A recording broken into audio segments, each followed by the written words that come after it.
¿Reconoces esta escena? ¿Qué tal esta? El miedo es una de las emociones más profundas y antiguas de la humanidad.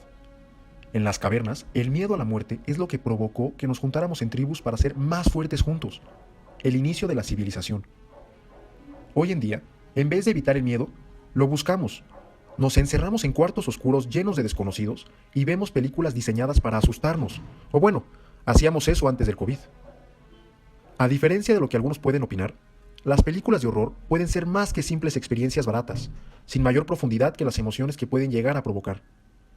Al contrario, la manera en la que intentan asustarnos puede decirnos mucho de nosotros mismos y de nuestra sociedad. Como ejemplo, tomemos a Psicosis, una de las películas de horror más famosas e influenciales de la historia, y es una de las obras maestras de Hitchcock. El estreno de esta película marca el inicio del horror moderno. Esta película marcó todo el género de horror, incluyendo la manera en la que estas películas tratan a las mujeres. ¿Y cómo es este trato? Observa las siguientes escenas.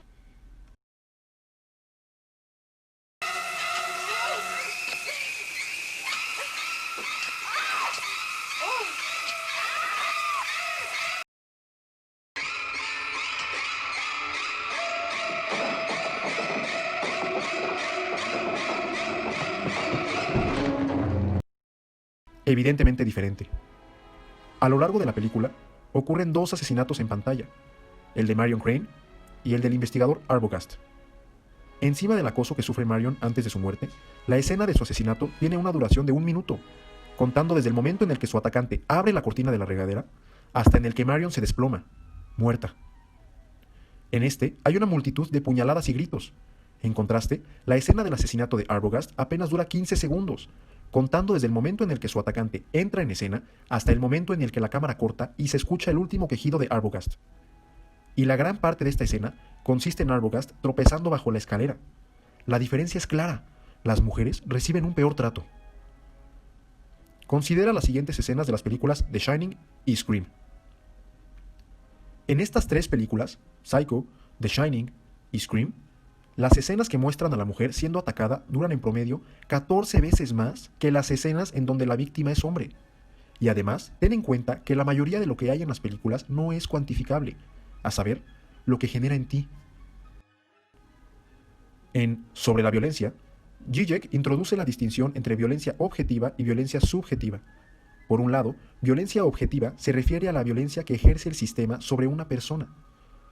Por otro lado, violencia subjetiva se refiere a la violencia que se genera entre personas concretas. A primera impresión, podría parecer que en la mayoría de estas películas solo hay violencia subjetiva, pues el asesino siempre es señalable, es decir, es una persona concreta: Norman Bates, Ghostface y Jack. Sin embargo, podemos hacernos la siguiente pregunta: ¿por qué las víctimas principales siempre son mujeres? Esta distinción de violencias encaja perfectamente con la noción de sistema sexo-género desarrollada por Rubin, pues este conjunto de disposiciones por el que una sociedad transforma la sexualidad biológica en productos de la actividad humana, a saber, este sistema sexo-género, es lo que permite la generación de violencia objetiva, la cual a su vez permite la generación de violencia subjetiva. Bajo las nociones de violencia objetiva y sistema sexo-género, nos damos cuenta de que en el plano del personaje, la violencia es subjetiva, pero en el plano del espectador, la violencia es objetiva, ya que las películas replican y normalizan un modelo particular.